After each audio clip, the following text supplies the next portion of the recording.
Or coming up. Imran, how are you doing? I'm good. It's gonna be like November before you know it. This rate. It's going fast, and the market by that point will probably be up 2, 3, 400%. I think the S&P. 6,000 on the S&P, right? That's what we're on. That's what we're on pace for here. I'm just making sure we got all squared away. Looks like we're good. So you had popped on and you started talking about the moves in crypto, which are incredible, and the moves in AI are incredible, and the moves all over the board are just really pretty amazing. So, all right. Let me hold that thought, right? Yeah. What you've just said. What does the at the money straddle on the S&P till middle of March cost in percent? Middle of March. So March OPEX, I'm going to say, I don't know, 3%? Less than 3%. Wow. Yeah. That's pretty remarkable. I think it's a little bit cheap, right? And that could be actually to either side of the coin or the equation. We were looking at at the money implied vols. So shot fired there first, getting into the volatility stuff. This morning 0DT I think was 6%. It's gone up maybe a little bit here, but there's your March way out here. Those at the money vols are pretty cheap. We're pricing in basically no risk, right? At any point in the future, in perpetuity here at this point. I mean, everything is going to be great. Everything's going to be all good. The issue with this is that you can't, in my view, and I was thinking about this, and I'm sure someone has this back test. If you're listening, thank you, by the way, everyone listening here. But if you ever done one of these back tests where if you have the market go up, I don't know, 20% in a month or two, like what it's done, 10 to 20%, what are the odds that we just hold those levels without giving any back, right? I just think that you get this momentum going up. You have to give some of that back at some point. That's the magic, the magic bullet is trying to figure out, okay, when do we actually consolidate a little bit? But you just can't have that much volatility to the upside. We're basically crashing up. And then to say, there's not going to be any volatility back to the downside, the S&P is pricing in these anemic moves, and they actually seem to be getting beat to the upside, kind of like on Friday, I think. Yeah, I mean, it's true though. Like, normally when the market's rallying and looking stretched, you want to buy puts. But I agree, like right now, you're better off just buying straddles because it's just as likely to rip another 3% than it is to pull back, right? It seems, because it's kind of like that tech bubble feeling, right? It definitely feels like, I mean, I wasn't trading in 2000, right? I was literally just starting my career in 01. Yeah. But this has got to be a bit like what it was feeling. I mean, it's probably more than this. Yeah. But this is starting to, I think, go that way, right? Yeah, I think it is, and it's new paradigms all over the place, and but we've traded through like the Bitcoin bubble where everyone's getting involved, and I think there's two like tricky things with this.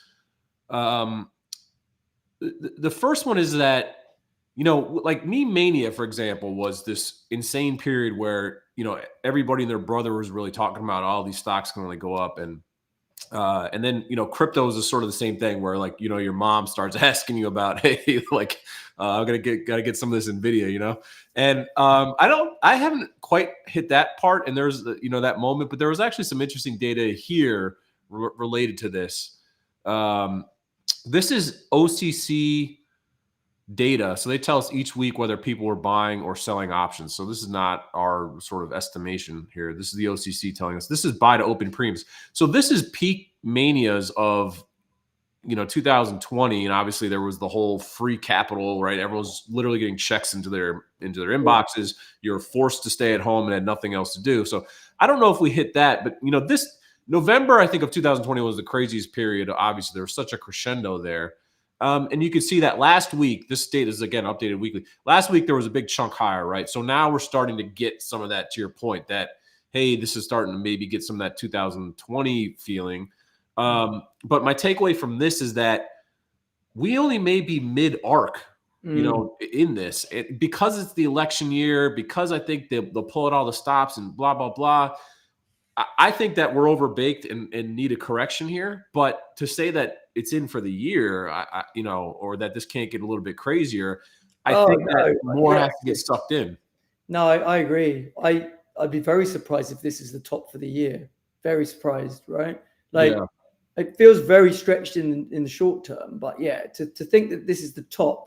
We got the election in November, man. We're only in February, right? I mean, and generally, you know, Trump's going to be banging the drum about what he's going to do for the stock market and the economy. Yeah, and Biden's starting to do the same thing, I think, there too. So yeah, and so this is the thing. Everyone wants to buy the dip, but the dip won't come, right? Well, and that's the exact point. Is that so right now, and WTF made ask this question, and he says, you know, we're seeing this vol up, market up correlation, and there's a chase in calls right now. We can just dive into that topic, but that ostensibly creates a negative gamma dynamic to the upside, right? Where people are buying calls, dealers and market makers got to buy to keep up with the chase. And so when that call vol starts to pause or come down, then in theory, there should be some stock that has to come for sale with that. And that would pull the market down. But every time we've seen the market come down even a little bit, we've seen put sellers really step up and vol sellers really step up when given that opportunity. So I think that's part of this cadence of the, you know, pullback first and then, you know, possibly another leg higher here. I wanted to show a quick chart. Well, we got a couple of charts. Number one, let's show your compass because there's a theme here. What does it take for something to show up in the bottom right quadrant of your single stock strategy compass here? What is sort of the, because that seems where things seem to be concentrated. So what is the signal here when everything's very concentrated? So this is just using Bollinger Bands to determine overbought, oversold on stocks, and then the vol percentile ranks to see if it's cheap vol or expensive vol. So I'm sorry, go ahead. So if the vol's near the lows of its range for the last year or two, and the spot is at the top Bollinger Band, then you're going to be near those buy puts. So we're seeing that in names like Microsoft, Tesla, Amazon, etc. Right? So those earnings have already come out, so that brings the vol down. Yeah.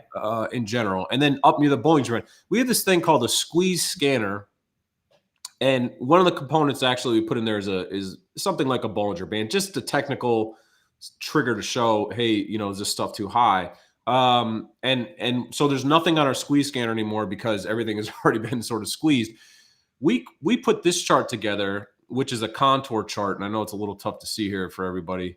But what you see here is skew rank across the bottom, the x-axis. We actually put this up on Twitter if you want to get it too. So skew ranks across the bottom. If call implied vol is high relative to puts, you're going to end up on the right side of this chart. And then here's IV rank. So IV rank 0 on the bottom. So it's sort of what you were just saying. Vol seems a little bit low. The difference here, or vols are a little bit low for some names because of earnings this past. But you can see the concentration here of call implied vols being very elevated relative to puts. That's what that yellow is indicating here. And then look at these ranks on this chart here. In yellow is anything basically related to an ETF. So there's Soxel, which is the I think it's the levered semi index. I'm drawing a blank on that one also. You got TSM in there, SMH, highest skew rank that we've seen. This is going back for a year. 98th percentile is what the number is over here. You got obviously Marvel, ARM. ARM was up 20% on Friday. I think it's up another 20% today.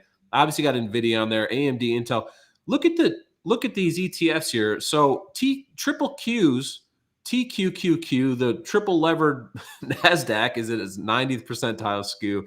It's across the board that, you know, these things are getting bid up. And now they're just statistically telling you that we are at, you know, obviously these very peak levels. And that's going into, you know, we've had a pretty good move here, right? In the context of last year, which was not a bad year in the stock market. So it's not like we've come off of a bottom, I guess, of what I'm saying. Like, hey, everyone just bought the bottom. It's late 2022, and we're all piling into calls to catch the bottom. We're breaking out into new all-time highs, and these call skews are developing. So that's the stock up, vol up dynamic. It's also a function of the fact that normally there's loads of index supply, right? And it seems like dealers are a bit short upside for a change, right? So normally, you know, where are we? We're at 5,000 and a bit. At 51, 5,200, you would normally have dealers getting very long gamma because they keep getting supplied upside. But all the upside that they got supplied has become downside because we rallied so fast, right? So that's it, you know, and the price action is kind of confirming that every time we rally, vol doesn't really get offered. If anything, it goes bid. So we know single stocks, single stock players are getting short vol because everyone wants to buy single stock gamma, particularly tech gamma, right? And normally they sell index against it via the dispersion trade. But now it looks like some people have bought some calls on index as well because they're underweight, and that's taking dealers short the index on the upside. That's how it's behaving, at least. Right? Yeah, and that's what you're getting a flavor of that here. You can see spiders and Qs at the 90th percentile skew rank, and so you do indeed get a bit of that with we have a risk reversal metric on this chart here. So this is a 25 delta call versus the put. And so you could see over time, the higher we go, the higher call IV is relative to puts for the S&P. So you could see that, and this goes back to April of 2020. You can see we're up at highs, right? Going back again to April of 2020. So that confirms what you were saying there. I would add on to that if you look at this nation's skew index, I don't know if you've seen this recently. This measures a 1 standard deviation downside spider put 1 month out versus the at the money put. And so, or just at the money, excuse me. So the cost for downside hedging now is plunged to this level, never seen before kind of thing, based on this kind of indexified measure. So it's this very weird thing where downside is getting sold, but vol is still holding up because clearly there's a chase to the upside. Let me tell you one other point, right? That explains why call skew is so flat as well. Partly it's because the supply seems to have dried up a little bit relative to what we're used to seeing, right? But for example, a trade that I did today, and I didn't do it in a big size, but I traded a little nibble that I did on this trade. Yeah.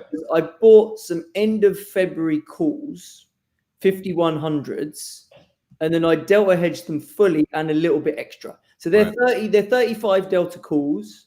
So I bought the calls and then I sold 50% delta against them. So that is my way of actually being bearish at the highs, but doing it via gamma, basically doing it via an option on a 10 vol. And if we rally, I think it will perform fine because that vol seems to be holding up as we rally. And if we sell off, then the gamma will kick in and it will take me short because I'll have that 50 delta short on and the calls will just evaporate. And then that will be my short that makes money on the way down. So that's that. You can be bearish via buying calls and delta hedging. So that's why there's demand for calls, because they just seem to be a part of the distribution that's worth owning, because the market could be volatile on the way up and the way down.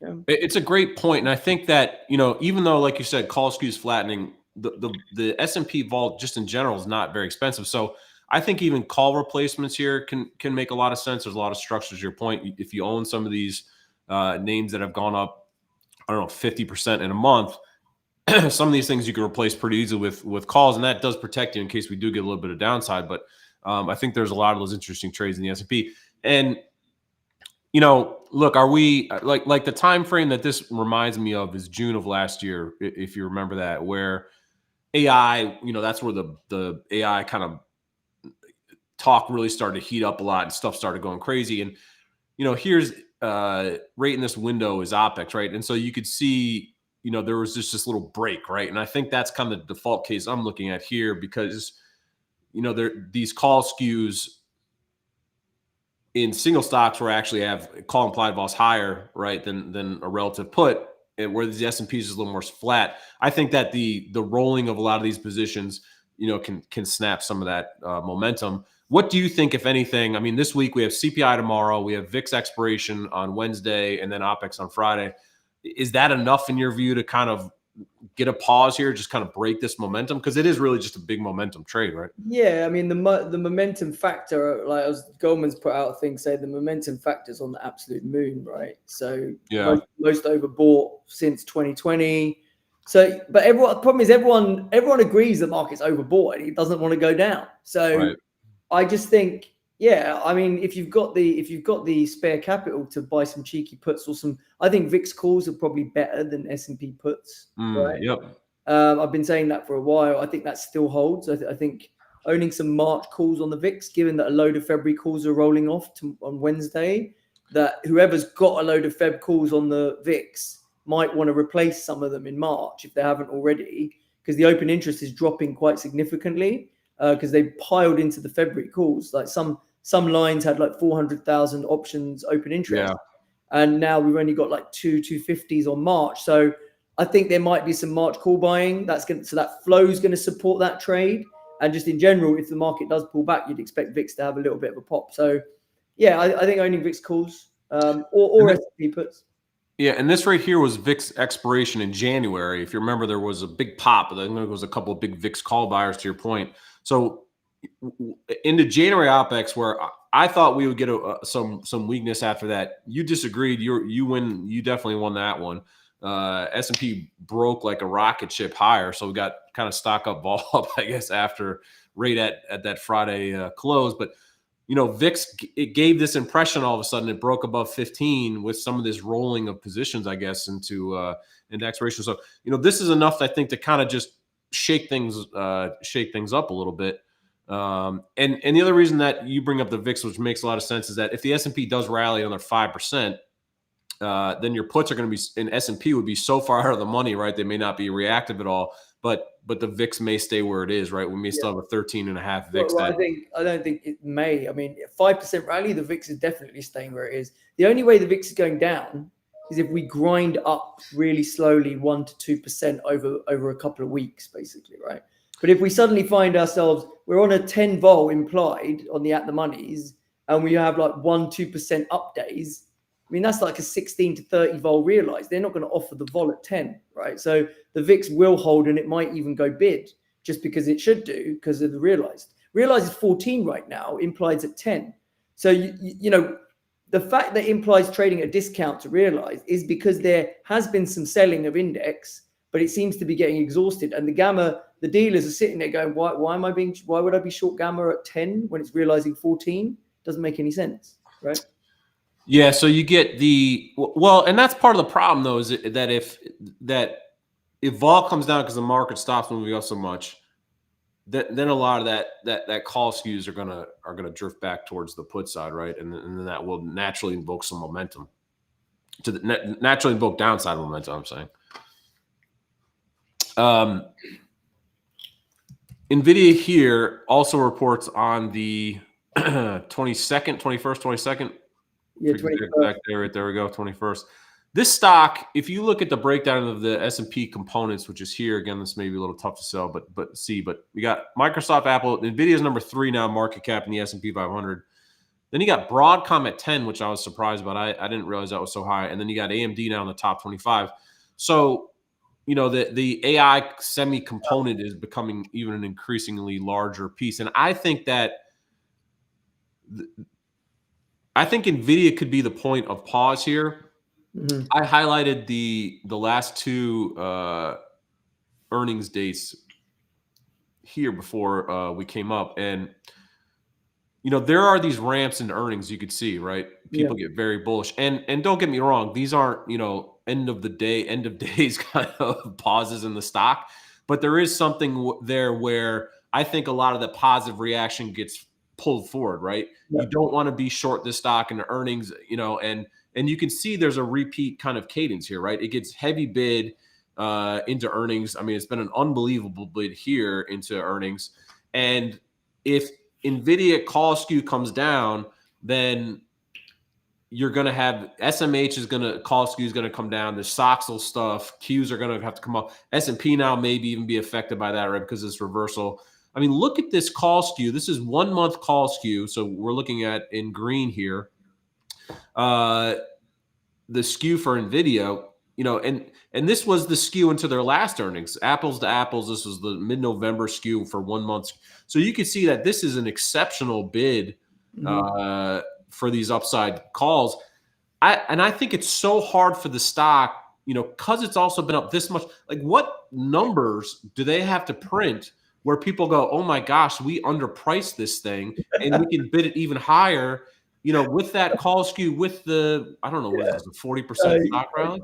Totally agree. I mean, someone, I think who was it? Up I think Tony 48% Greer. in, what is this, 2-3 weeks? I don't even know. I think our friend Tony Greer called it batshit crazy where the stock is, right? So Yeah. it's quite funny. And look, I don't, you know, I don't think that I have no idea what their chip sales are going to be or anything. I just know that this is extreme. And so, you know, it is like expectations are everything. And so I don't know how this call skew doesn't flatten out. And I mean, Vol's in almost all likelihood going to come down after earnings, right? The first name that I've seen actually vol pop after earnings, I mean, I'm sure I've seen some others along, but the only one in recent memory was ARM. Vol actually went higher after the earnings because the stock went so crazy. The stock was up 50% or whatever it is. But you know, this is I'm pausing myself. It's like I don't know what they would have to produce, you know, to make people go, okay, time to bid this thing up. I mean, you know, maybe an SMCI, but SMCI was like a sleeper stock and people didn't know. I mean, look at this thing, right? This is just it's really just rather staggering. So I think that back to the original point here is that I think with the VIX expiration, I know CPI, who knows? I don't know if you have a comment on CPI, but you're going to hit VIX expiration, OPEX, and then you're going to play right into the Nvidia earnings. And I just think that is going to be the trigger to say, okay, let's cool off. And look, even if you get a 3% drawdown, that's taking us back to what, 4,900 in the S&P? Yeah, exactly. It's still on the moon. Right? It's that awful joke of, oh, we're back to last week's prices, but it's the truth. You could have a pretty good 3% drawdown. I think Nvidia. The thing about Nvidia, right? It seems like Nvidia is just the proof of how crowded the market has become. Right? Everyone just wants the same stuff. Right? There's like a handful of names they want. They don't want anything else. And this kind of shows it in a graph. Basically, it's just you can't rationalize that price, you know, in any fundamental capacity. But yeah, and RSP is the equal weighted ETF. That was not the right way to compare those. And you can see it's just now kind of breaking out. And so I guess part of the other argument that bulls have here is like, oh, breadth is now actually improving. And again, right now it's just, hey, we're due for a correction to cool some of these skews off. You know, another chart here. This is from the SIBO piece. They said that, you know, SIBO is calling it the meme stock era skews. And you can see in blue here, single stock skews. So, you know, this is sort of a universal truth, or everyone's seeing this as universal truth, which doesn't mean it's the high. But, you know, could it be that breadth is now improving and maybe Powell's got to cut rates now because stuff's not going fast enough up? I don't not entirely sure. I mean, breadth is improving. Russell's up 2% today, right? So it's not the large caps rallying today. But the thing about that is you have these little squeezes in the junkier names, and then they just give it all back in a week or two, right? They're not behaving in the same way, right? They're not these momentum stocks that just go one way. So they do have little moments in the sun, but they often get faded again, right? So like ARK's having a good move because all the crypto names are going ballistic as well. But, you know, look at yields. Those names, they can't escape yields, it seems, right? The AI names have escaped the impact of higher yields. Right. Yields sitting, 10-year yields in the US are sitting at something like 420 or just shy of 420. And, you know, if that breaks 420, then 450 is in sight. 30 bips higher in 10-year yields. I think the market might struggle to ignore that, right? Given that everyone's already kind of gone all in on the AI trade, right? So I do think CPI is a risk factor, which if you haven't already put any hedges on, I think you'd be a bit mental not to be putting some hedges on. Yeah, and that's why 0DTEs were invented, right? For days like that. But these are the yields, and like you said, these are just the 10 years here, and you know, AI doesn't care, right? That's the honey badger. And so, you know, maybe this is the thing: is IWMs. I mean, they are well off the performance of everything else, and clearly a strong day today. Ironically, into this period where things could get you know, a little bit of a shakeup. Even on the we were talking about this before. I left off that ARK, the captain of all kind of crap, the crap basket, I like to call it. That's the 99th percentile skew ranked there. So, you know, I do think, somewhat to your point, maybe people are saying, look, the AI boat has been missed. So where can we set our sights now to start to play catch up and some stuff. So that could be the second leg of this rally or fifth leg of this rally or whatever you want to call it. You get a little pullback, some vol sellers can step in, we found value because, my favorite semi stock is down 2% today. And so there's that. So, I Fight says he says thank you for the work here, Imran. So the very nice one. Mr. Podcast, he said, what's your opinion on owning some in the money vol into March? I think you got to rephrase that on the podcast. I'm not entirely sure what that. Yeah, what do you mean by in the money vol? Do you mean in the money call? ITM. I don't know if ITM is maybe that's ITM's a special stock. I don't know about. Intermediate muni. I don't think that's what he's talking about. Right? Maybe it is. I reckon he means some downside basically, but I don't know if he means naked calls or hedged up. Right. Yeah. So restate that one for us, buddy, if you don't mind. Taif, how you doing? Says stocks like Nvidia are sucking all the volatility from the index. Shouldn't that ER be a move? A volatility event that could lead to some compression. Yeah, so I think we just actually kind of got around to talking about that, Taif. Just generally the idea that, Nvidia is that vol's got to come down after earnings. And so, whether or not the stock crashes or not, implied vol almost always contracts after. Podcast says in the money calls he's talking about. So essentially, I guess you could do some stock replacement, which I've seen a couple of people talk about. I think that makes sense because calls, just because implied vols come down relatively, I think on the index side, it's pretty cheap to do some stock replacement. Yeah, as a replacement to stock, but it's kind of the same thing as just buying puts against your stock, right? It's essentially the same payoff, right? Yeah. Stephen Farber here says, how do we factor in elevated put call ratio? So if we go over to our dashboard on here, we can take a look at the put call ratios.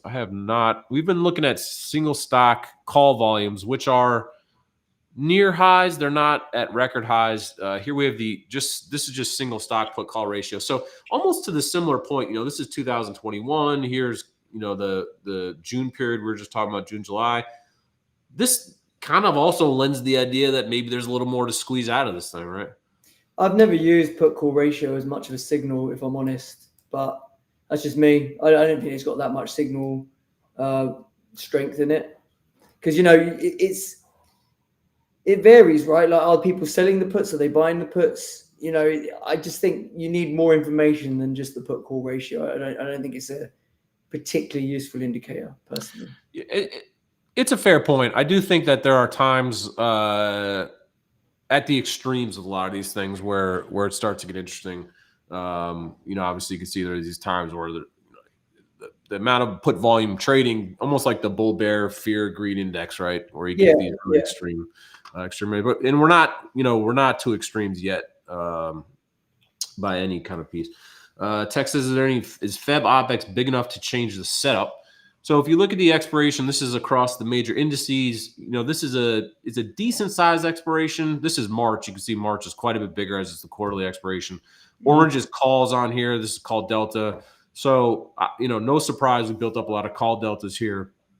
And so, that's across the whole range. So February is it's a decent size expiration because of how much we moved. It's not one of the bigger ones that you see on the board. March is setting up to be, obviously a very big event there.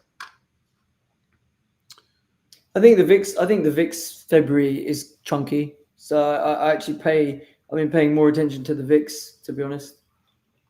Yeah, I don't have I don't think I have a specific chart of the VIX what's set to expire here, but we can pull that up just to see where some of the positions are. Just because I think, I think a lot of people are using VIX calls as a hedge because they're massively outperforming S&P puts, right? So there is still like, it looks like when you look at options, it's like no one wants to hedge anymore. There's no hedging demand, nothing, right? Right. It's just because a load of the hedging demand has migrated to the VIX, right? Because they've realized that these vols and the way the market's floating, the way vols floating on the upside, why am I buying S&P puts? The VIX gives me that protection, but it also kind of rolls with the market. Yeah. Right? So you got to do that all day long. So I think that's where the hedging flow has migrated. And I think there'll be more hedging flow coming this week as that rolls off in February. Right. And So if you look historically back here, right, in there's a lot of reasons that this is not the same market as 2017, but you had this kind of volatility compression in late 2017, where realized was like a 3.5, right, and that compression eventually kind of led to Volmageddon or just a real pop in volatility. Do you think that there's anything on the horizon here that you could flag to say, hey, this is going to be the catalyst for a lot of this stuff to unwind, or we have such a momentum trade going up and people are buying calls and we're all selling puts and it doesn't care about rates and all this kind of. I mean, is there anything on your radar that you go, hey, if this sort of happens, that's the signal that this whole thing could kind of unwind, and that unwind when it happens will be pretty violent, right? Yeah, that's the thing. When things get really crowded, if there is a catalyst to go the other way, then it's a nightmare because everyone looks for the exit at the same time. So Yeah. when you see there's a lot of things that are quite scary, right? Implied correlation at 20-year lows or something like that is where it got to, right? That's concerning, right? It means that there's been so much index selling relative to single stocks because the index never moves. But if the index then has a reason to move, there's a lot of short in there. There's a lot of short vol people there, right? Yeah. Now, I don't know how big the dispersion community is relative to the entire vol space, but it's got a lot bigger than it used to be, right? Because over the last 5 years, that's been the trade, and loads of hedge funds have popped up and started doing more and more of it. So that's a risk. Nvidia and its earnings next week is an obvious catalyst. The rates technically looking like they might be wanting to break out. You've got CPI. No one really expects inflation data to go higher, but if you look at what oil's been doing recently and all these Middle East tensions don't look like they're going away, right? If anything, things could escalate further, right? Where you got apparently Trump said something about Putin at the weekend, which was a bit scary, right? In terms of him kind of fighting against NATO countries or whatever. So there are all these terrorists out there, and yet the market doesn't seem to give a about it, right? So yeah, the the one that I was surprised that the market just ignored, and again, I don't know about a lot of these fundamentals, but obviously we had the New York Community Bank issue come up, and I think there was another, I forget the entity that had some of these commercial real estate issues, and the market never batted an eye. It never really came up about this, and the bank seems to be holding on at the moment. This to me is the one that could really flip things, because if you start to have credit market issues, then that could really drive long put demand in a way that the equity market no one believes it because they just know they'll always throw money at the problem. They'll always backstop it, right? So there is that RRP facility that's getting drawn down.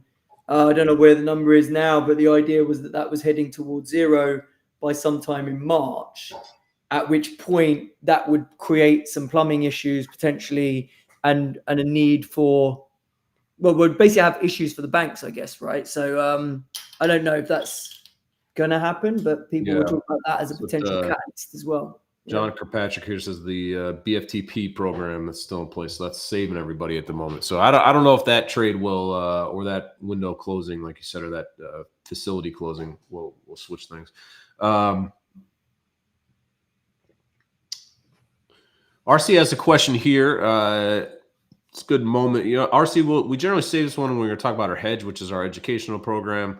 But let's bring this one up because I think it's an interesting one. Not this one. Here we go. RC says, how do you guys manage trades that are long volatility and long theta? How do you decide if and when to roll them or when to stop them out? Any rules of thumb there, Imran? So long volatility, I'm assuming he means long vega, and long theta. I don't normally use the word long theta. So are you earning theta or are you paying theta? So if you let's assume you'd be long option. I'm just assuming there's a long options trade that he's discussing. Then you're paying theta, right? So you don't really use the word long theta, but so long vol and paying decay. And the question is, how do you manage it, or when do you roll it, or stop out the trade? Yeah, it's a good question. Generally, like if you want to kind of preserve your premium and not let it go into the worst zone of time for decay and stuff, you probably want to be rolling it when it's got sort of 2 to 3 weeks left on it, right? Because then it becomes very binary. You either get the move and it's explosive, or you lose all your premium, basically, right? So generally, a good rule of thumb is you enter positions of 2 to 3 months, and then if they haven't done what you expect them to do with 2 or 3 weeks to go, then you think about rolling them if they've still got some premium left on them. So that's probably a prudent way to manage your risk if you are an option buyer. I do try to do that, but then I often size my long options in a way where I've made peace with the idea that they could just go to zero, and then I'll just keep them on, because then they'll still give me that kind of lottery ticket explosiveness that if a move does come late in the day, you could benefit from it, basically. And a lot of the time, you have still bled quite a lot of premium into that period, so there might not be that much premium left on it, so you kind of don't feel like it's worth rolling it, you know? Yeah, that makes sense. I too am a bigger fan of generally trying to just get long the single legs if I think there's going to be a big move. Obviously, I think there's this penchant to want to put spreads on a lot of times to lower the cost, but I'd rather just lower the size so I can have that convexity. And RC is happy about that.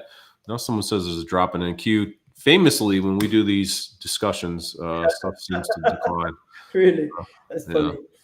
Of course. This qualifies as a major decline, I think. You've got to sell the market before we get on, guys. Come on, we've been doing this for long enough that you should know this by now. So let's talk about financial advice, by the way. Yeah. Let's talk about this stuff. The Bitcoin just broke 50,000. Well, I shouldn't say it broke. It was right at 50,000. I don't know if it actually. It's on 50,000 right now, pretty much. Yeah. It did break 50,000 earlier. All right. So this thing is going absolutely crazy. These crypto stocks are adding fuel to the fire. I mean, Coinbase, the volatility is just insane. This is 190. This is 118, and now we're back to 150. That's all basically this year, which we're only 6 weeks into the year. So just incredible movements. Mara's the one. Mara's the name that just goes mental. Yeah, it's going crazy. This thing here, which is, this is the Sailor. I don't know what you even call this thing. Sailor Fund. It's just going bananas. So this stuff is all just moving at an incredible pace. I know you cover the crypto market pretty well here. What's going on over here that's causing we had the big event right in early January, which was the ETF approval that everyone was waiting for. Right. But it was so well telegraphed that it was priced in by the time it happened. So we got a big sell the news event where the market went down from pretty much where it is now, just shy of where it is now, to it went all the way down to 38K very briefly, found some support. And what was happening was, whilst you did get decent inflows into all the new ETFs, you got outflows out of the Grayscale Trust, where people had money parked for ages. And because that got converted into an ETF, they were able to get rid of that at fair value because it had been trading at a massive discount. So they were to switch out of that and get that money back into the other things, or just get their money out because it's been in there for so long, right? So that created an outflow. And then once that outflow started to abate, the inflows just keep coming, and the inflows are taking it higher, basically. So we're now in a world where you've had the kind of overhang of Grayscale kind of go away. You got the inflows that keep coming, and the bull story is well and truly intact. It looks good. Yeah. It's really pretty impressive, and I know there's some back studies on this too. That I just generally, when I look at Bitcoin and I see it's up 5, 6, 7%, I feel like the S&P rarely goes down when you see Bitcoin moving up strongly. And I know there's a bunch of back tests and studies on this, but to me it's just this signal of risk appetite, writ large. I know there's some structural things, obviously, with the new ETFs and the like. But this space is just obviously going crazy, along with obviously the semi stocks and kind of everything else. So plenty of risk appetite is really what the general takeaway there is. Do you think Ethereum kind of starts the catch up now because people are going to turn their eyes to that? So you think that gap is going to close? Yeah, I don't know about the gap closing, but I mean, there's a big level here near 2,700. If it takes that out, 3,000 happens in a heartbeat, which is a quick 10%. And then, yeah, I some people are calling for 4,000 by sort of May because they think the Ethereum ETF is going to get priced in by May. Who knows? But that's a pretty decent run, right? If it goes from here to 4,000, that's some proper. Yeah, I mean that's like one afternoon of Nvidia, which doesn't seem like that big of a deal anymore. Or this one. This is the one. So this was the first one where I saw vol go up after earnings. I mean, this is yeah. I mean, the stock has doubled though, right? 90%. It is legitimately absolutely amazing. So the thing is, you get a lot of people who are just like chasing the momentum, and when you're in the trade and you're just making money every day, it does feel amazing and it does feel good, and you almost start to kind of, you get so invested in it, and it becomes a bit like a religion, right? And I think you just have to be able to zoom out and kind of look at it with rational eyes and be like, know that this is stupid, know that it can't go on forever, but fine, it's the more it goes on, great, you're going to make more and more money, but if you don't take a few chips off the table along the way, that's when you're going to regret it, basically, right? So, you know, same thing happened in 2020 when the crypto stocks were going nuts. I remember buying Riot at under $2. And I bought some, it's a funny story, I bought some for my dad as well, right? So we both had a bit of Riot on, and he's never bought a crypto stock in his life. And it went from like 2 to 20 in a matter of like a month or something. Yeah. It 10x, right? And he's like going, no, don't sell any. I was like, literally, it's done 10x. You've never made 10x on a stock in your life. You're 80 years old and you want to keep hold of this thing. Turns out he was right though. Look at that. No. Yeah, but okay, so we just started taking little clips out all the way up to 80. And then it came straight back down, right? So it topped out near 80 and then came down. But as I'm saying, we're kind of going through one of those phases in these mega cap tech names at the moment.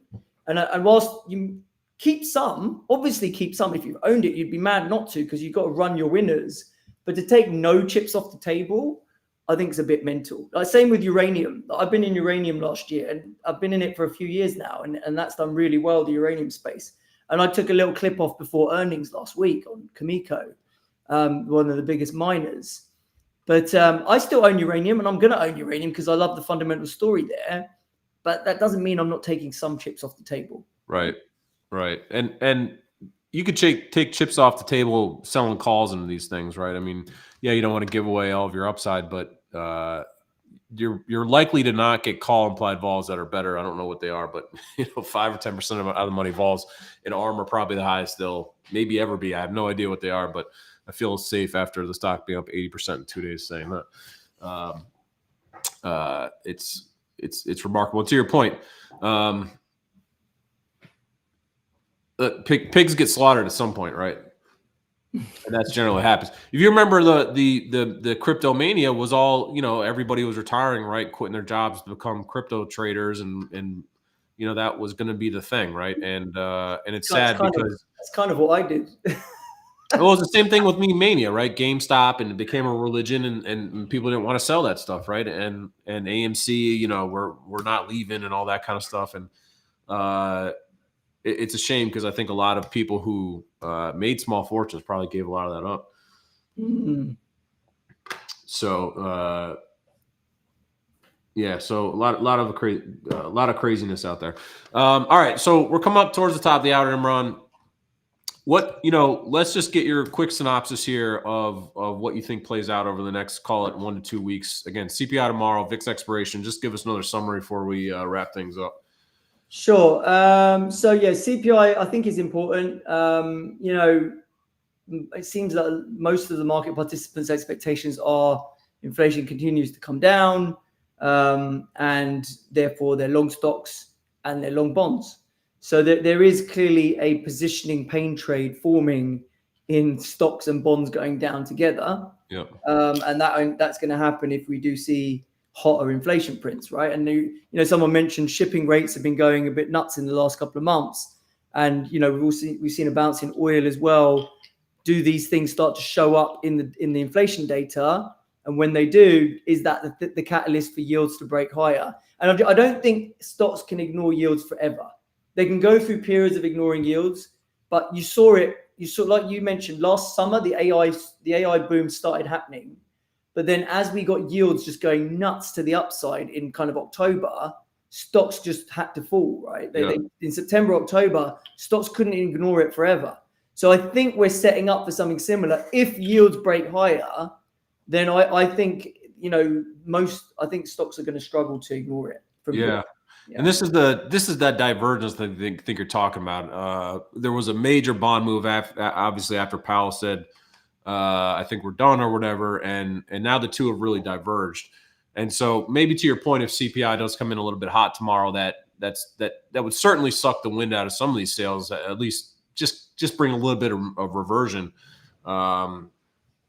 So, you know, to your point, the fundamentals don't matter until they do, I guess. Yeah. But why don't you tell me about this this challenge you've got going on, the volatility challenge? There's an email you're announcing you're selling tickets or something on sale. What is this volatility challenge? Yeah, thanks, Imran. So as we, you know, we're talking about this stuff, these record skews, all of the craziness happened. We set up this thing called the Volatility Challenge. Basically, in March for 4 days, we're going to go in depth on a bunch of different concepts. So, you know, volatility, skew, term structure, all these different terms that a lot of people talk about and maybe have a general understanding of what those are. We're going to dig into those and kind of try to draw out practically how you can take advantage of a lot of the different things like term structure and skew. And we built this new dashboard, for example. So how can you structure trades around that? And this is a ticketed event. And the reason we are doing tickets around that is because we want people who are serious about it to be participating. There's going to be a lot of kind of participation amongst different members. So if you go over to, where's the link? This site here, volatilitychallenge.com. You can check that out. We're doing a free webinar tomorrow about it. I'll put this QR code up as well. Scan that QR code. We got a free webinar going on tomorrow, so you can check that out. We're doing 3 free webinars each of the next 3 weeks, and then there's a ticketed event. You get $100 off the tickets now if you do it today, and that will be a whole bunch of live training sessions and things like that over March 5th through the 8th. So if you have any questions about, hey, what are they talking about with call skew, and you know, how do I trade that? What am I supposed to do in these kinds of environments? How do I do stock replacement or puts, or how am I looking at all sort of stuff? Definitely check that out. And like I said, tomorrow the first one's free. So appreciate asking about that, Imran. No worries.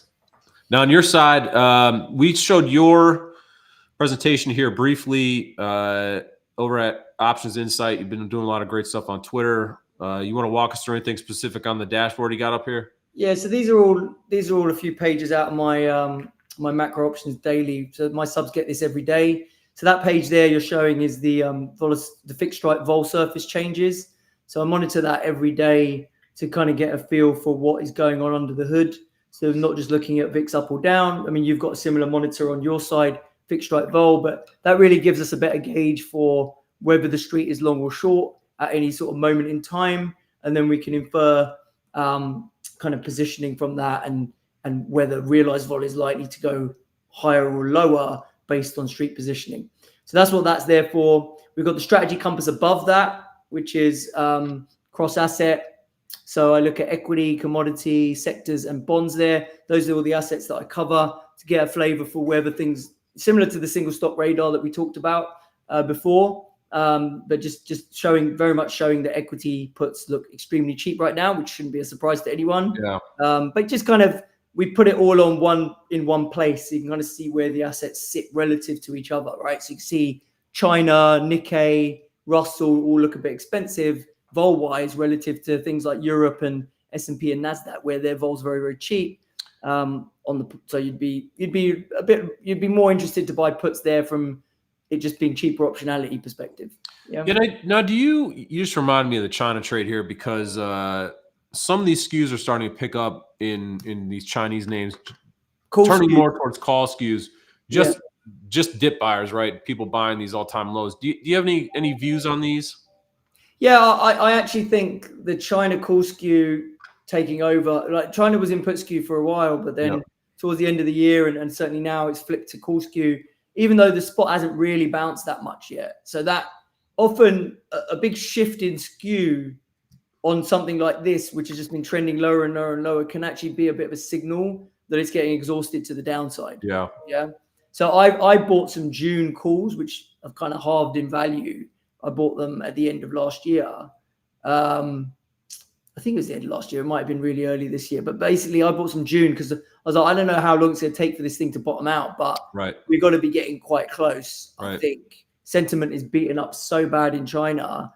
And I know, their measures don't seem to be working. But, they are certainly starting to show signs that they really do want to support the market. So I think you should have a bit of a tailwind from policy.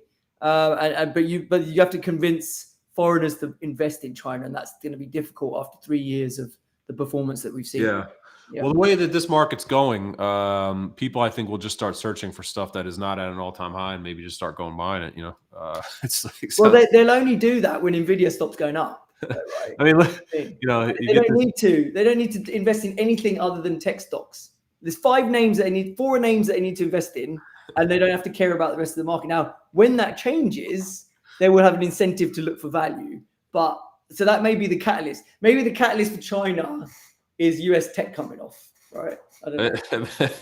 It very well could be. I mean, this chart skews things so much because the stock was down so much. That's an 80% drop. But, this was from the lows in October up to, early Jan. That's an 80% rally. Funny how that math works out, right? So I just started buying some stock here, nibbling a little bit here and there. And if it starts to move up, I think that momentum could really pick up. What did you buy? You bought KWeb?